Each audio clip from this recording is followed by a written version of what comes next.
Gouverner. Le peuple. Gouverner, c'est pas Ibrahim qui peut prendre le sac. Le peuple. C'est le peuple qui prend les deux, tous les sacs.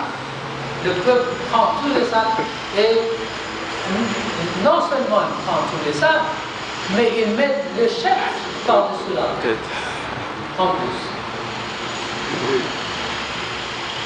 C'est loin de l'islam. C'est pas l'islam. En islamique, Ibrahim dit, c'est moi le chef, je prends mon sac et donne-moi ton sac. Il porte deux sacs, alors que son compagnon marche tout seul.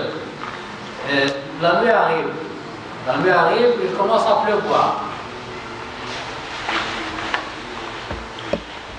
La nuit arrive, et il commence à pleuvoir. Alors Ibrahim a dit à son compagnon, mets-toi assis là, à côté d'un mur. Mets-toi assis là, il s'assoit. Alors Ibrahim, il a pris son manteau et il l'a mis contre la pluie pour protéger son ami. Donc il dit, non mais non, qu'est-ce que tu fais? Il dit, c'est moi le chef. C'est moi le chef, c'est moi.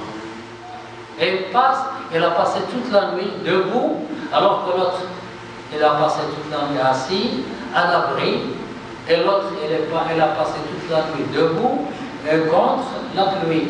Comme ça, il met son manteau contre la pluie pour protéger son ami. Pourquoi? Parce qu'il est responsable et il sera jugé le jour du jugement. Le prophète m'a dit, vous êtes tous responsables. Vous êtes tous responsables et vous serez jugés sur votre responsabilité.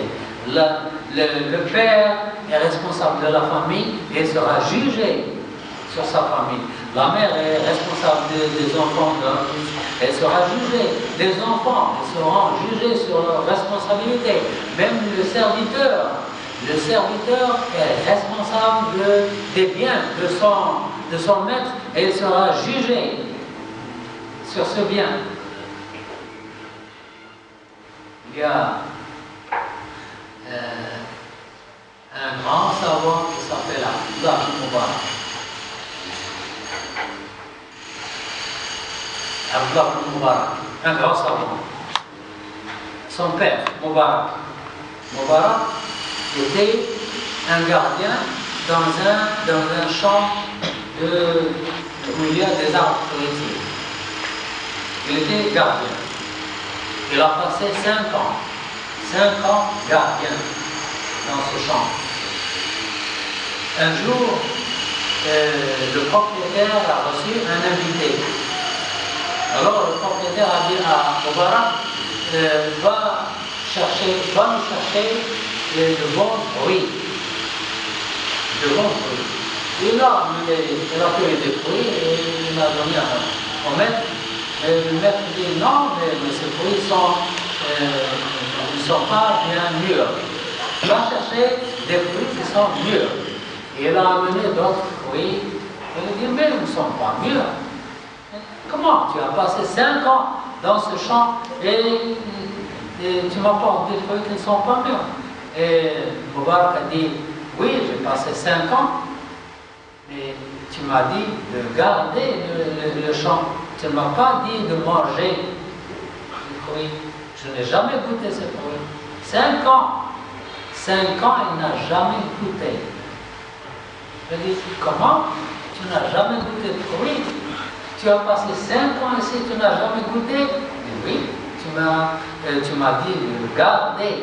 Tu ne m'as pas dit de manger. Alors il était ému.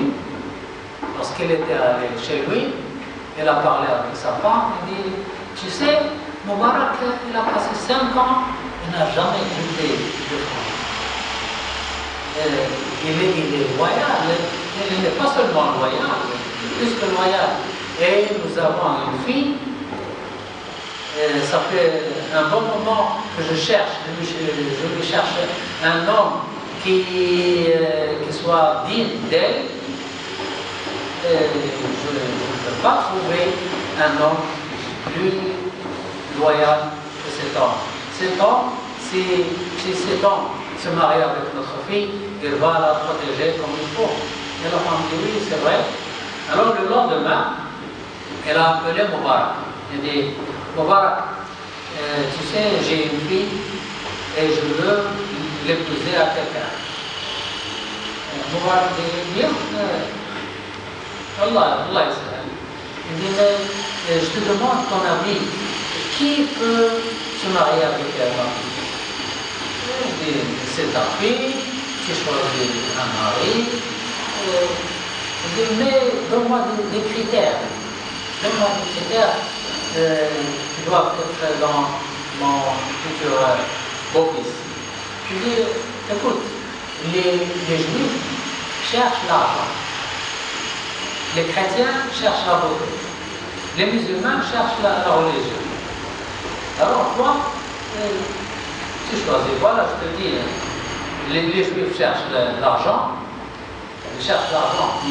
Le meilleur homme à choisir, c'est le riche. Et pour les chrétiens, on cherche la beauté.